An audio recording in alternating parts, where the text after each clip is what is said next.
Dawn breaks over the dry savanna, and the camp comes alive in silence. Today's hunt begins the way it has for generations, with patience, focus, and respect for the land.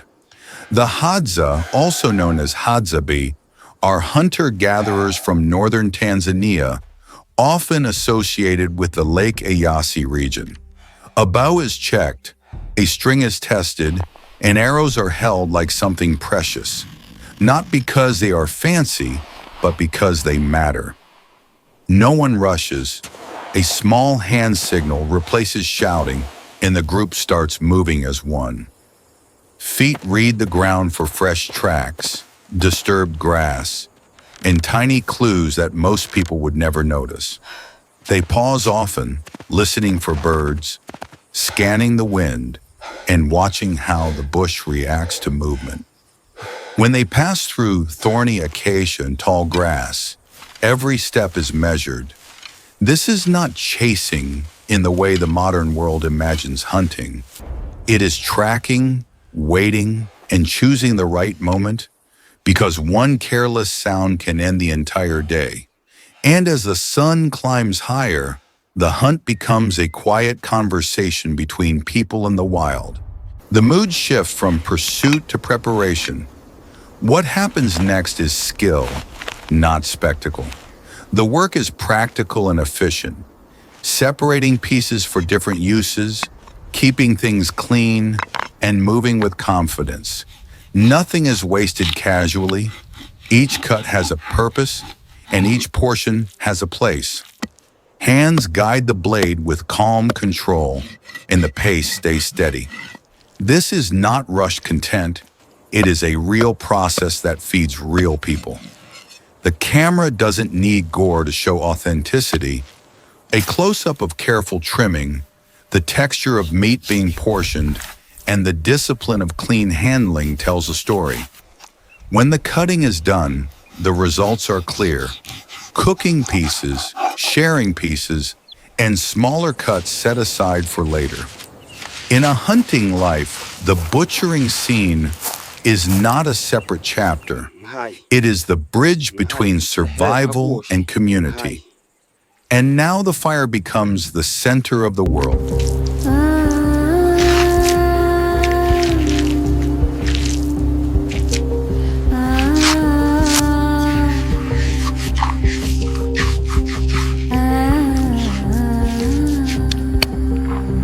Ngahaya kuoshe. Ngahaya kuoshe. Ngahai. Ngahai.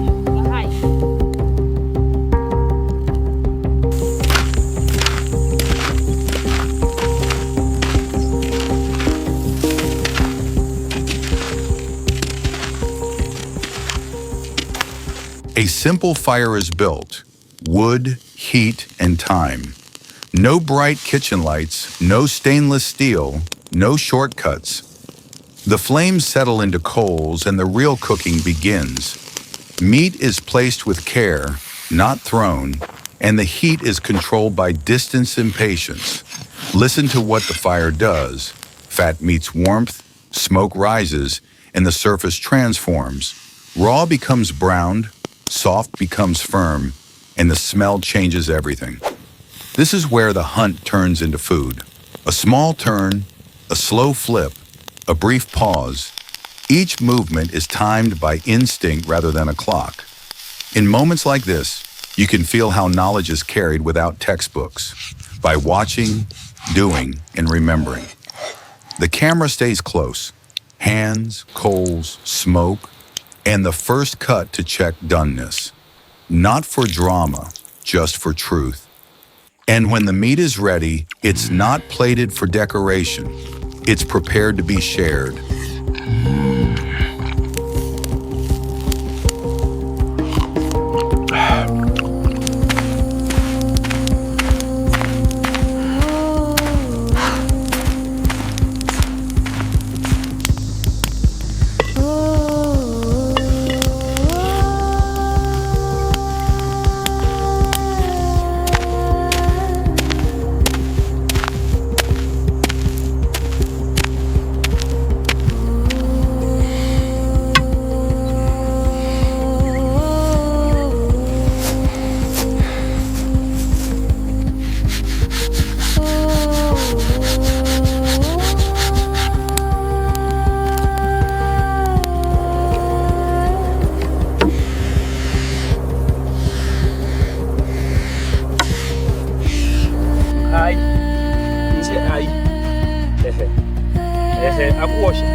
Hi. To understand the Hadza hunt, it helps to look beyond the shot and focus on the day itself. Hunting is not one moment of action. It is hours of walking, reading signs, and making decisions in real time.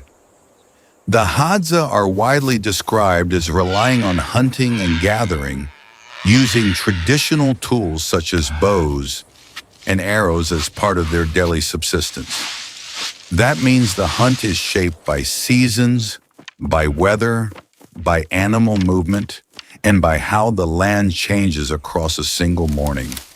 Sometimes the group spreads out, not to be dramatic, but to cover ground and reduce noise. Sometimes they stop completely, waiting for the bush to settle again. Every choice has a reason. If the wind shifts, you change direction. If tracks become older, you move on. If birds suddenly alarm, you freeze. And if the sun gets harsh, you manage energy. Because strength matters more than speed. And then there's the other side of the hunt, gathering. In many accounts of Hadza life, foraging, especially for honey, is a major part of their food culture, often involving deep knowledge of the environment. Web 76. A tree with a hidden hive can change the day. A few careful steps, a little smoke, and suddenly there is sweet energy, something to share, something to carry, something that makes the long walk feel lighter. This is the part most hunting videos miss. Not every day ends with the same result, but every day builds skill. When the hunt succeeds, it is not treated like a trophy. It's treated like responsibility. Because success means food for the camp, and the camp is the point. The real victory is not the capture. It's the return. And as the group walks back through the savanna, you can feel the story tightening hands that work together. Knowledge that guided every step, and a community waiting for the fire.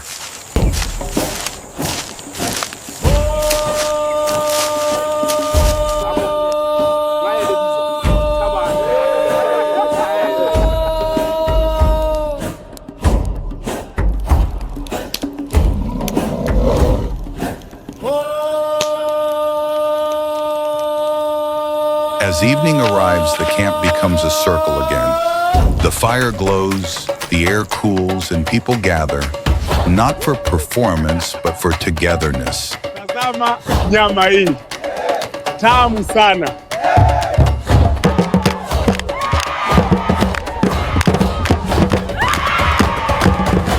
This is where the day finally makes sense. Food is shared, bites are simple, and the best sound is laughter. The feast is not about excess.